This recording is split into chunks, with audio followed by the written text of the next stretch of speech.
Assalamualaikum warahmatullahi wabarakatuh. A'udzu billahi minasyaitonir rajim. Bismillahirrahmanirrahim. Alhamdulillahi rabbil alamin.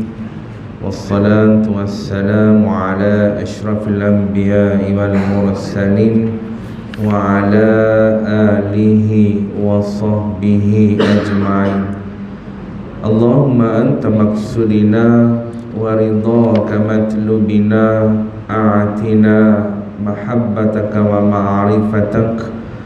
Allahumma ya muqallibal qulub, sabbit qulubana ala dinik wa ala ta'atik. Rabbi shrah li sadri wa yassir li amri wahlul 'uqdatam min lisani yafqahu qawli.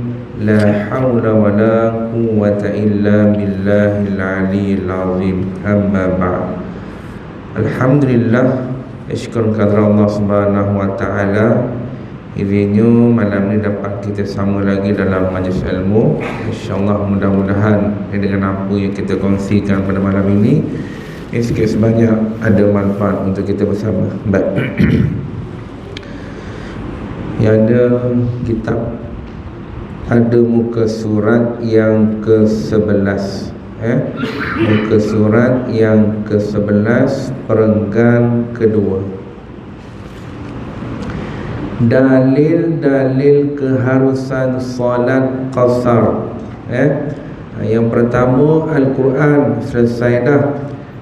Yang kedua As-Sunnah, sekali lalu pun selesai dah. Yang ketiga baru satu perenggan, tapi kita baca balik malam ni. Dalil keharusan solat qasar yang ketiga iaitu ijma'. Seluruh para ulama mujtahidin berpendapat bahawa orang yang musafir adalah harus mengqasarkan solatnya. Menurut Imam Syafi'i, solat qasar bukanlah suatu perkara yang wajib, tetapi satu kemudahan, rukhsah bagi orang yang musafir, dan kemudahan yang telah diberikan oleh Allah itu eloklah dilakukan. Ini dalam mazhab Syafi'i. Untuk jamak dan qasar ni tadi, dia bukan perkara yang wajib. Dalam mazhab Syafi'i, selagi dia dua marhalah ke bawah, hukumnya hanya harus sahaja. Masuk 3 marhalah ke atas, baru jatuh hukum sunat. Dia tak jadi wajib macam mazhab lain. Maksud tempat tu dia kata hanyalah suatu kemudahan, tidaklah wajib. Tetapi kalaulah yang ini pun telah Allah Ta'ala berikan kemudahan kepada kita, maka eloklah dilakukan. Dalam pada itu, kata beliau lagi, jika ada yang tidak mengqasarkan solat dalam masa musafir, maka solat itu sahlah juga. Tidaklah kata kalau tak buat qasar, tak buat jamak, maka tidak sah. Dia tak gitu. Solat tadi, jamak tadi dan qasar tadi tetap sah. Kalau tak buat pun, nak buat secara tamam, satu waktu dalam waktu dia, zuhur dalam waktu zuhur, asar dalam waktu asar, maghrib dalam waktu dia, isyak dalam waktu dia, tak nak gabung-gabung pun boleh juga. Cuma bila ada kemudahan, kalau nak guna silakan, itu lebih baik. Baik. Jelasnya orang musafir diberi rukhsah oleh Allah Subhanahu wa taala dalam mengerjakan perintah-perintah syarak yang tertentu. Rukhsah itu lebih afdal diamalkan. Maksudnya kelonggaran itu lebih afdal diamalkan, kerana ia bukan sahaja dibenarkan, bahkan diredai oleh Allah Subhanahu wa taala. Ia diterangkan dalam satu hadis yang berikut daripada riwayat Imam Ahmad. Ani ibni Umar radhiyallahu anhuma qala Rasulullah sallallahu alaihi wasallam, inna allaha yuhibbu an tu'ta rukhasuhu kama yakrahu an tu'ta ma'siyatuh. Daripada Ibnu Umar radhiyallahu an, katanya Rasulullah sallallahu alaihi wasallam bersabda, sesungguhnya Allah suka, reda supaya rukhsah-rukhsah yang diberikan, kelonggaran-kelonggaran yang diberikan diamalkan, sebagaimana ia tidak suka perkara-perkara maksiat dilakukan. Allah tak suka perkara maksiat, tetapi Allah suka perkara yang baik. Tapi perkara baik tadi kita tak mengambil kesempatan. Nah, mungkin kat sini kita rasa macam tak ada apa-apa lah kot. Kalau orang buat pekerjaan umrah, khususnya haji, ada satu jamak ni tadi dibuat. Di jamak ni tadi kita faham boleh buat jamak dan qasar untuk perjalanan yang melebihi daripada 2 marhalah. Hari ini 2 marhalah yang telah dikeluarkan pendapat dia tadi daripada JAKIM ni tadi, dan beberapa negeri termasuklah Perak, Selangor, wilayah dan Negeri Sembilan adalah 81 km. Okey, clear. Kita tak nak buat, tak ada masalah. Tapi ada satu ketika kita tak nak, terpaksa juga buat. Kalau tak buat tu kira lah, kira hebat lah. Masa bila? Masa melakukan ibadah haji, manasik haji. 8 hari bulan kita dah bertolak dah daripada Mekah pergi ke Arafah. 8 Zulhijjah, yang mana jaraknya dalam 25 km je. 25 sini gimana ni? Sini mau nak pergi Zunegara lah lebih kurang. Sini pergi Zunegara dalam 25 km ikut highway ni lah, MRT ni dalam 25 km. Baik, 25 km ni capai tak? Satu marhalah pun tak capai tak? 2 marhalah 81. Satu marhalah bersama dengan 40.5. Tapi boleh buat jamak juga. Tapi bukanlah jamak dengan qasar, jamak secara tamam. 4 rakaat 4 rakaat, 3 rakaat 4 rakaat, Zuhur, Asar 4-4, Maghrib, Isyak 3-4. Dipanggil sebagai manasik haji. Diambil kerana mengikut perilaku perjalanan manasik haji yang dibuat oleh Rasulullah sallallahu alaihi wasallam. Dan atas faktor kepayahan yang berlaku ketika itu, pada 8 hari bulan, 9 hari bulan, berada dekat Arafah, berada dekat Muzdalifah, berada dekat Mina. 3 hari duduk situ Mina tadi. Kalau masuk 10 hari bulan, 4 hari lah. Kemudian nak balik semula. Bila balik semula dah tak ada lagi dah. Nak terfikir, kata jamak kasar ni tadi boleh buat kalau 2 marhalah. Ini 1 marhalah pun tak ada. Nak bagi tahu jamak ni tadi boleh dibuat atas faktor-faktor yang tertentu ni tadi. Hebat. Menurut satu riwayat lagi bahawa Allah Subhanahu wa taala suka supaya rukhsah-rukhsah yang diberikannya diamalkan, sebagaimana ia suka supaya perintah-perintah yang diberati azimah diamalkan. Hak benda-benda yang diberati fi riwayati kama yuhibbu an tu'ta azaimuhu. Maka buatlah. Ada benda-benda yang dituntut kita buat. Apa dia? Salat witir, buat tak buat je kita ni. Ada tak lagi benda-benda lain? Duha, buatlah. Cuma dia kata kat sini, cuma jamak dan qasar ni tadi adalah perkara yang diberati, tuntut. Jangan kata dulu bolehlah buat, dulu perang, Dulu mana ada air, susah. Sekarang RNR pun ada. Tak payah nak buat lah. Pelik hukum sekarang. Jangan cakap macam tu. Tak suka diam. Tak suka diam. Ada sehari dua ni tengok berbalah dengan orang gitulah.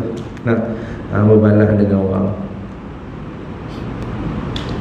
berkaitan dengan hukum makam kita ni lah, ya. Kebanyakan hari ni ramai orang suka beramal tanpa ilmu. Ilmu tak banyak tak apa, sikit dapat pun tak apa, tapi sikit tu diamalkan, ya. Banyaklah hak lain-lain lagi. Baik. Hadis ini menerangkan dasar kemudahan yang terdapat dalam agama Islam sebagaimana yang ditegaskan oleh Allah Subhanahu wa taala di dalam Quran. Apa dia? A'udzubillahi minasyaitonir rajim. Yuridullahu bikumul yusra wa la yuridu bikumul usra. Allah mengkehendaki kamu beroleh kemudahan dan ia tidak mengkehendaki kamu menanggung kesukaran. Hak yang baik, hak yang senang tak nak dibuat kita. Hak yang payah juga yang kita cari. Boleh elakkanlah. Satu lagi apa dalam surah Al-Hajj ayat 78. A'udzubillahi minasyaitonirrajim. Wa ma ja'ala 'alaikum fid-dini min haraj. Dan ia tidak menjadikan kamu menanggung sesuatu keberatan dan susah payah dalam perkara agama. Ini pun kena baca betul-betul juga. Jadi kita bicara dalam bab solat jamak qasar. Bila dia nampak macam satu keberatan tadi, dia berikan kemudahan, maka ambil. Kadang-kadang ada orang juga guna ayat ni tadi, dan ia tidak menjadikan kamu menanggung sesuatu keberatan dan susah payah dalam perkara agama. Kadang-kadang kalau ambil faham macam ni, dia punya syarah, dia punya murad dia tadi tak betul, susah juga. Contoh, orang nak semayang tak boleh semayang secara normal. Dia tak boleh berdiri, kena semayang duduk atas kursi. Dia kena belajar cara semayang duduk atas kursi. Apa yang dia tak boleh buat? Dia tak boleh berdiri lama, tapi boleh berdiri sekejap. Maka ketika nak takbir, wajib berdiri. Takbir Allahu Akbar setakat mana termampu, kemudian baru boleh duduk. Bukan terus letak kursi tu duduk. Orang takbir dia pun takbir Allahu Akbar. Salah tak hukum tadi? Salah lah. Lalu dia pun gunakan Allah tak memberati kita. Sedap. Sedap. Kan Allah bagi kita ni jangan susah payah agama lah. Janji semayang. Betul. Tak berapa tepat lah. Tak berapa tepat. Dia tak boleh nak berdiri lama, tapi dia boleh berdiri sekejap, maka wajib berdiri. Macam-macam lagi lah. Sebab kebanyakan orang hari ni yang semayang tak konsil tadi kena tengok balik. Apa yang tak boleh baru dia boleh duduk. Mana yang boleh dia wajib lakukan. Dia tak boleh diri lama, tapi ataupun dia tak boleh berdiri. Nak rokok tak boleh. Duduk antara sujud boleh tak? Boleh. Sujud boleh tak? Boleh. Tapi kena duduk atas kursi juga. Saya tak boleh diri. Apa kena mengenai tak boleh berdiri dengan sujud? Jelas tak? Ada orang tak boleh berdiri. Okey, kita clear. Dia tak boleh diri lama. Tapi dia boleh sujud nak? Boleh. Dia boleh duduk antara duduk sujud nak? Boleh. Tapi dia tetap pilih duduk atas kursi juga. Rokok pun atas kursi, sujud pun atas kursi, duduk antara duduk sujud pun atas kursi, pun tetap salah. Ayat ni lah, ayat ni tadi. Ada banyak perkara lain lagi yang kena tengok balik. Susah nak buat tu. Apakah rahsia diharuskan qasar?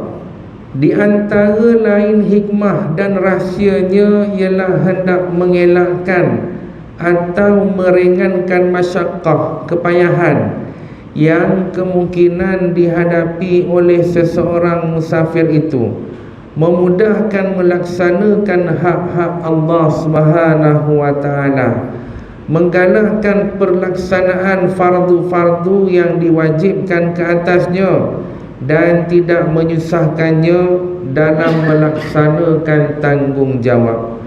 Oleh yang demikian, tidak ada lagi alasan hendak meninggalkan rukhsah, iaitu kelonggaran, dan kemudian yang banyak kepadanya.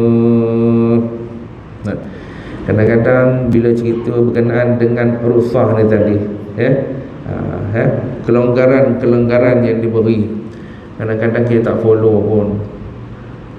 Kita ni berada dalam keadaan kepayahan, Allah berikan kelonggaran untuk buat sesuatu perkara. Orang tak boleh semayang diri, boleh semayang duduk. Tak boleh semayang duduk, boleh semayang baring. Itu dia antara contoh kelonggaran tadi. Cuma nak cerita ginilah, pokok pangkal satu tadi, dalam ibadah utamanya wajib semayang. Wajib semayang. Nak cerita apa? Kadang-kadang orang yang berbalut-balut ni tadi pun, saya nak cerita gini satu benda je, straight to the point. Banyak orang yang sakit, yang berada kat hospital ni, kadang-kadang tak nak semayang. Tu cerita dia paling penting tadi nak. Allah dah berikan kelonggaran. Tak boleh semayang diri, semayang duduk. Kena belajar lah cara semayang duduk macam mana. Tak ada semayang duduk, semayang baring. Dia boleh pun semayang diri, tak ada masalah, cuma tangan berbalut. Macam mana nak buat? Itu yang kena belajar ni tadi. Dia panggil sebagai wuduk sahibul jambirah ni tadi. Ada 3 pendapat. Dulu dah kongsi, tak tahu lah kalau ingat balik tak. Yang mana pendapat pertama ni tadi, secara asasnya lah, sebab dulu kita dah kongsi dah. Pendapat pertama yang mengatakan apabila ada anggota wuduk tadi berbalut, maka cara wuduknya adalah dengan menggunakan air dan juga debu. Wuduk dan juga tayamum. Satu anggota wuduk yang berbalut, maka satulah wuduk dan juga satu tayamum. 2 anggota wuduk yang berbalut, maka 2 kali tayamum. 3 anggota wuduk berbalut, 3 kali tayamum. Kalau 4 macam nak kena bungkus kan. 4 kali tayamum. Contohlah, kalau 4 biasa 3 je lah, kan tak? Wuduk tetap sekali, tapi tayamumnya sampai 3 kali. Itu pandangan muktamad dalam mazhab Syafi'i ni tadi. Boleh guna tak? Boleh. Tapi nampak macam payah tak? Ada kelonggaran kedua. Walaupun 1, walaupun 2, walaupun 3 yang berbalut, wuduk tetap sekali, tayamum pun sekali. Cuma tayamum ni diletakkan di hujung sekali. Itu pendapat kedua. Payah juga pendapat ni. Nak kena tayamum, nak cari debu kat mana? Itu pelik lah. Sebab tu tuan-tuan nak ziarah orang sakit, selain daripada bawa duit dan juga buah-buahan, bawa debu tu. Ni ada jual tak? Dekat kedai-kedai yang sahabat-sahabat saya kadang-kadang dia ada jual tasbih, jual baju, ada jual sekali dengan debu. Bawa debu sekali. Nak bagi hint lah. Kalau dia perasan, dia tak perasan, tak dia lah kan. Kita bagi, ni debu nak tayamum ni tadi. Jangan tinggal solat. Jangan tinggal solat. Itu pendapat kedua. Pendapat ketiga dia kata apa? Balut banyak mana pun, tetap juga mana yang wajib kena air, mana yang berbalut tadi sapu saja air ke atas dia, tu solat. Pendapat yang paling bawah sekali dalam mazhab Syafi'i, tetapi pendapat yang utama dalam mazhab Maliki dan juga Hanafi tadi. Pun tak ada orang nak semayang juga. Nampak? Tuan-tuan semua ahli-ahli surau, ahli-ahli masjid, alhamdulillah. Saya tak nampak benda-benda macam ni. Sahabat-sahabat saya suka buat kerja-kerja NGO, dia pergi dakwah dekat masjid, dakwah dekat hospital-hospital, dia selalu cakap, kata Wan, orang kita ni susah nak semayang. Tanggungjawab kita nak dakwah ke orang, hilang akal apa tak semayang. Kita pun cakap macam tu lah. Ya, satu hari saya pergi kat satu hospital, tak sebut kan. Pergi satu hospital ni tadi, masuk wad kecemasan. Kebetulan masuk orang tua saya pun masuk kat situ juga. Ratus semua tak semayang. Orang Melayu kita, orang Islam tak semayang. Bukan sakit nak mati pun, baru separuh lah, 1/3 nak mati lah kalau gaya kasar lah. Berbalut sikit-sikit je pun boleh duduk dengan handphone, main game apa semua kan. Saya tanya kan, nak semayang kat mana? Tahu lah. Tak tahu lah. Nak punya banyak tu. Selalu kalau kajian rapat tu tahu dah hospital mana kan, swasta atau kerajaan kan. Hospital kerajaan lah. Aku sebut lah sebab adalah rekod kan. Kerajaan lah. Saya tanya doktor, ayah saya ni tak semayang lagi daripada pukul 1, sekarang pukul 3 lebih. Saya nak tanya sekarang ni, tempat ambil wuduk tandas kat mana? Ada kat belakang. Saya bawa ayah saya pergi ambil semayang wuduk. Sebab ayah saya tak tahu nak semayang kat mana, dia kata. Sebab dia bukan sakit, bukan sakit tak boleh berdiri, dia boleh berdiri. Maka dia tak boleh duduk semayang duduk. Maka saya bawa pergi sebelah ni nak semayang. Tanya doktor sekarang ni, tempat semayang kat sini tak boleh semayang. Buat kecemasan ni tak boleh semayang, dia kata. Nak semayang kat tingkat 2. Dia kata, tingkat 2. Okey lah. Saya tarik tangan bapak saya nak pergi. Dia kata apa? Cik nak bawa mana bapak tu? Nak semayang lah. Oh, pesakit tak boleh main atas. Habis semua pesakit tak semayang ke? Tak semayang, dia kata. Habis nak semayang kat mana? Cik semayang je atas katil tu. Oh, dengan jaga kita-kita. Kiblat mana? Kiblat. Dia pun tengok. Udah. Doktor Melayu Islam. Nak cakap apa ya? Sebab tu ada sahabat-sahabat mereka tu, kaki dah selangkah dalam bazar lah. Masa buat hospital kan, nak ayat kasar tak semayang. Rugi lah. Kemudahan dia dah diberikan kan. Kita ada handphone, nak tahu kiblat kat mana lah. Sebelum tu kita pun tak adalah buka handphone. Kita tanyalah dulu kiblat kat mana. Nak semayang pun tak boleh. Nak semayang kat situ tak boleh. Kata jam aku kat hospital ya. Aku langgar sama bapak tadi, bentang ya, apa kain selimut tu semayang kat situ. Orang nak marah-marah kan. Nampak? Kelonggaran Allah Ta'ala dah berikan, kita tak beramal. Macam mana nak sihat kan? Macam tu perangai. So kita ni tadi sebab tu terus belajar dan belajar. Baik. Yang kedua, kadar perjalanan yang diharuskan qasar. Kadar perjalanan yang diharuskan qasar. Ini kita mengikut buku ni sebelum dikeluarkan pendapat daripada JAKIM daripada negeri-negeri ni tadi. Ulama telah menegaskan bahawa sebab keharusan qasar itu ialah safar, perjalanan yang tidak kurang daripada 2 marhalah. Disebut perjalanan dia tak sebut tempat lah. Cuba baca betul-betul.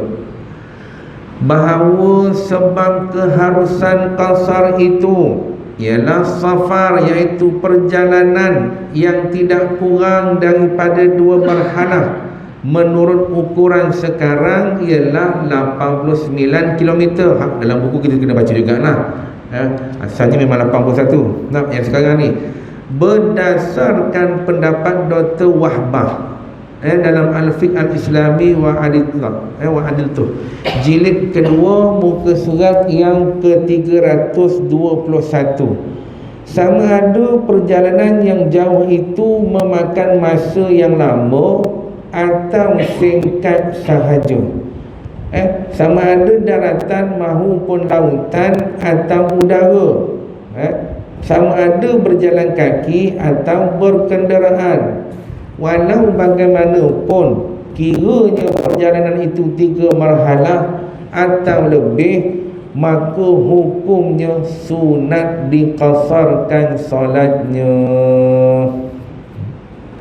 Saya bagi satu soalan lah. Saya ada anak 2 orang yang sekolah asrama. Okey, ni contoh soalan. Satu anak berada dekat Banting, jaraknya daripada rumah dalam 65 km. Clear?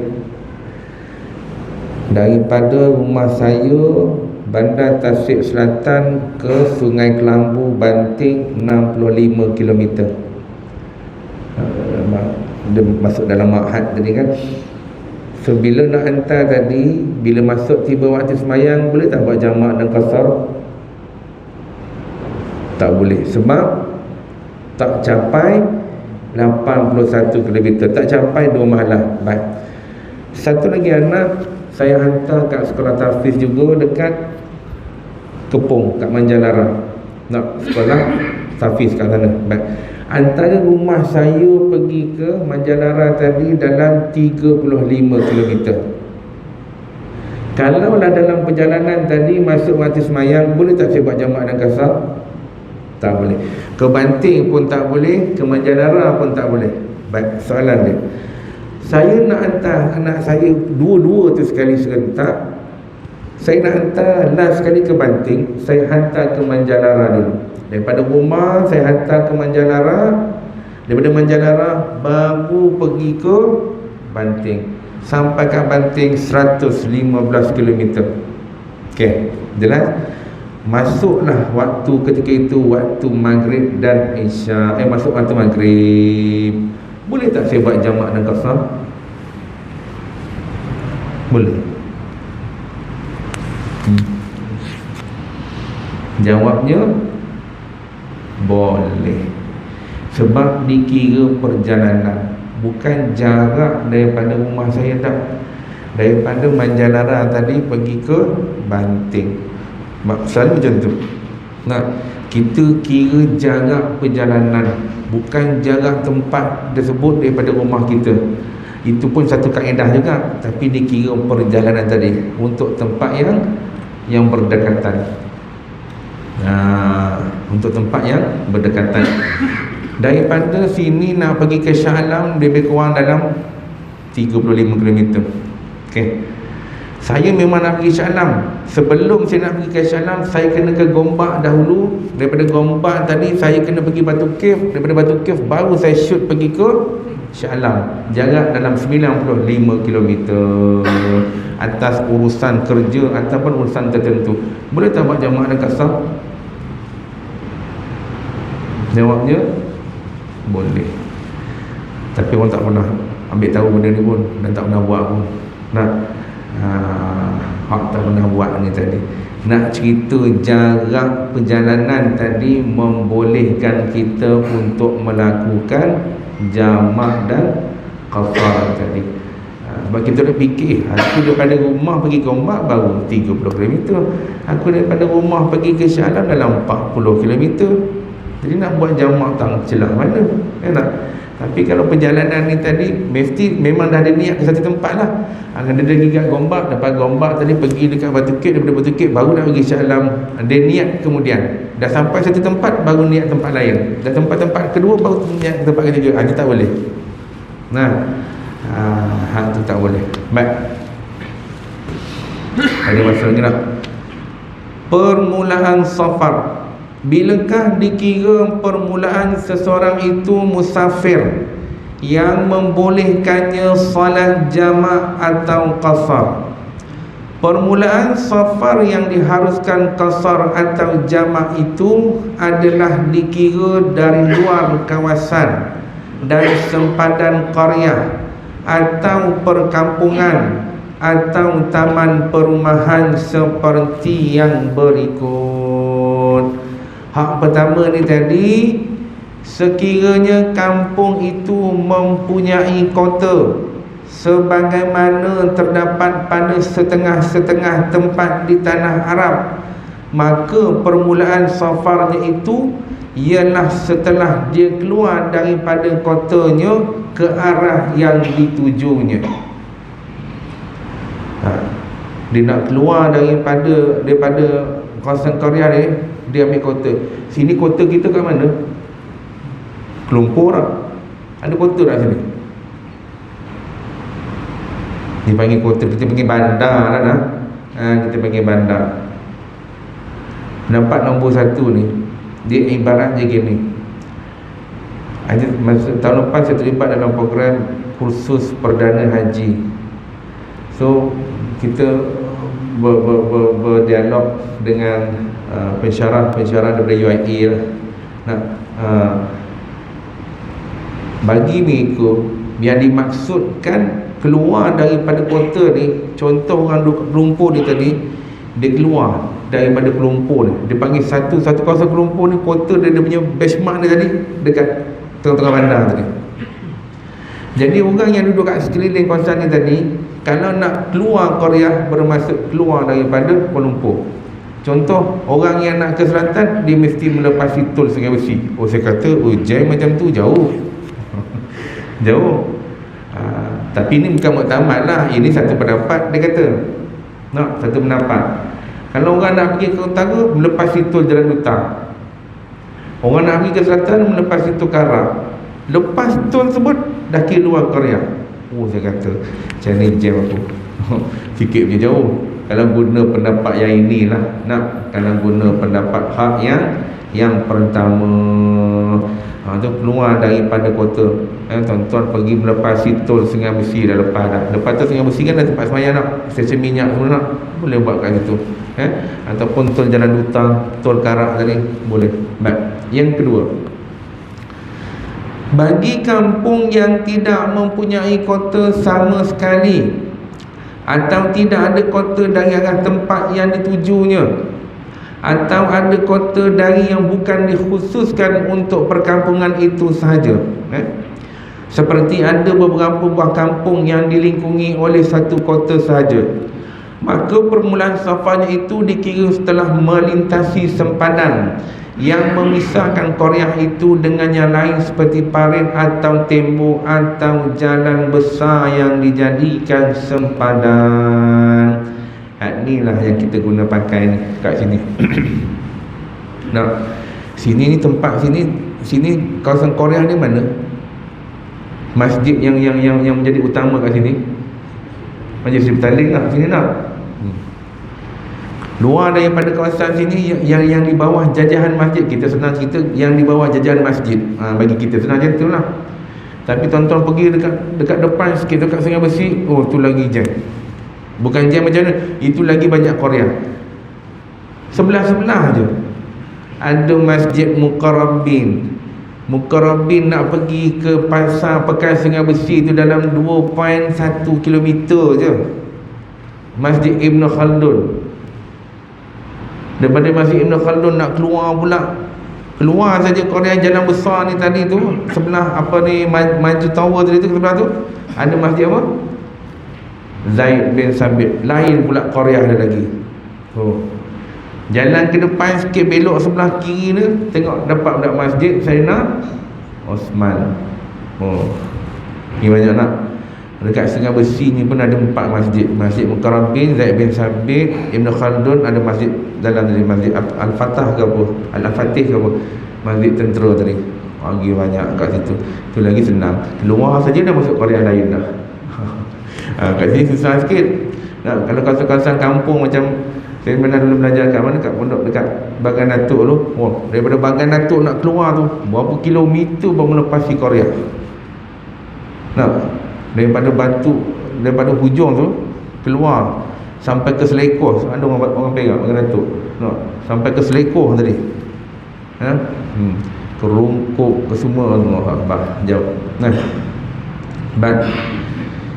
Yang ketiga, bagi kampung yang tidak ada sempadan yang ditentukan sebagai pemisah, yakni tidak ada kota, kubu, parit, jalan besar dan lain-lain, maka permulaan safarnya itu dikira setelah melintasi akhir kawasan perumahan yang didiami orang. Hak ni didiami orang kalau tak ada, dan tidaklah disyaratkan melintasi kawasan ladang pertanian ataupun sawah. Ni kalau dekat kawasan-kawasan yang besar macam Mufti Negeri Perak, dia kata gini, tapi saya tak ingat nama dia, tuan-tuan boleh semak balik dalam portal Kajian Mufti Negeri Perak. Dia kata apa, kalau keadaan nombor 3 ni, antara satu kampung dengan satu kampung kota ni tadi agak jauh, bagaimana nak keluar? Dia bagikan satu melepasi kilometer ni sudah melintasi Korea lain. Lepas daripada kilometer ni, you sudah melepasi Korea yang lain. Tapi saya tak ingat number, saya tak ingat, tak berani nak share lah. Berapa? 11 kilometer. Maksudnya dia jalan, ni nak kata nombor 1 pun macam tak ada, kampung tak tersama, dia punya pagar pun tak ada, parit pun tak ada, jalan lumpurnya mana sepadan. Maka dia pun bergerak sejauh 11 tadi 11 km. Lepas 11 km sudah pun masuk dalam Korea lain. 11 km tu jauh. Jauh. Kalau sini pergi kat Balakong tu, dekat Masjid Taming Sari tu, jauh tu. Baik, semua masjid sebut malam ni kan dalam ni. Nasib lah. Ni jadi jam tak. Saya ada seorang sahabat, dia kira tok guru lah. Dia salah seorang daripada ahli tarikat dan majlis fatwa di Melaka. Dan dia menghasilkan banyak kitab-kitab Taurat dan menterjemahkan kitab-kitab Taurat daripada guru-guru pondok kat seluruh Malaysia. Hari ini dia dilabelkan sebagai Wahabi kerana dia memberitahu kat semua masyarakat, kita ni janganlah terlalu asyik sangat nak sambut-sambut benda-benda lain. Contoh, ramai orang pergi berharap ke Maulid Nabi. Boleh tak? Boleh, tapi utamakan fardu ain. Belajar solat macam mana, belajar puasa macam mana, belajar haji macam mana, hak yang besar-besar ni tadi kan. Kemudian dalam masa sama kita nak pergi maulid, pergilah, tak ada masalah. Fardu ain tu pun penting. Ada juga guru-guru sahabat-sahabat saya, tapi lebih kepada status guru lah, Ustaz Mansur datang kadang-kadang ngajar sini juga nak, Ustaz Ustaz Fatih, apa lagi, ada 2-3 orang yang ngajar kat sini sekalipun, daripada Sri Talim pun tetap juga dalam bidang fardu ain juga. Cuma bila orang ramai netizen bila masuk dalam Facebook yang lain, orang kata kita ni Wahabi. Dia kata Ustaz tu Wahabi, kata Allahu Akbar, Tok Guru pun dia sebut Wahabi juga. Orang sekalian tak sependapat, dia label. Dan yang keempat, apa yang keempat tadi? Last, dua perkampungan yang berhampiran jika bersambung tanpa pemisah, hukumnya seperti satu qaryah sahaja. Maka perlulah melintasi kedua-dua qaryah itu. Tetapi jika dua qaryah itu terpisah dengan apa jua sekalipun, maka memadailah sekadar melintasi sempadan qaryah tempat kediamannya sahaja, yakni masing-masing dengan hukumnya. Semua ni sekarang ni macam contoh Masjid Sri Taling. Ada tak banyak surau-surau yang perumahan-perumahan yang di bawah sekitar kat kawasan dia? Banyak tak? So yang ni dimasukkan perkampungan tadi semua tu bercantum menjadi satu kawasan.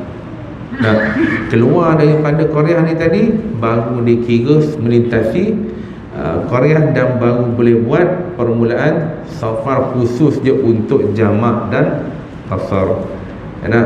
Macam contoh Kampung Baru, Masjid Kampung Baru, masjid kira dekat situ Kampung Priok ada, Kampung Aceh ada, Kampung Semarang ada. Kalau siapa asal orang Kampung Baru lah, Kampung Semarang, Kampung Priok, Kampung Aceh, dah tak ingat dah. Ada 7 kampung dalam satu kawasan tadi tu. Dia punya naung ni tetap satu, Masjid Kampung Baru depan Pusat Islam Medical Center tadi tu. Tu contoh dah. Baik. So sampai sini saja dalam bab permulaan safar. Yang akan datang kita masuk berakhirnya safar. Wallahu a'lam. A'udzubillahi minasyaitonir rajim. Bismillahirrahmanirrahim. Alhamdulillahirabbil alamin. Wassalatu wassalamu ala asyrafil anbiya'i wal mursalin wa ala alihi wa sahbihi ajma'in. Allahumma anta maqsudina wa ridha matlubina a'atina mahabbataka wa ma'rifatak. Allahumma akhtim lana bisul khatimah wa la tahtim alaina ya Allah bisul khatimah. Wa sallallahu ala sayyidina Muhammad wa ala alihi wa sahbihi wasallam. Walhamdulillahi rabbil alamin. Taqabbalallahu minkum.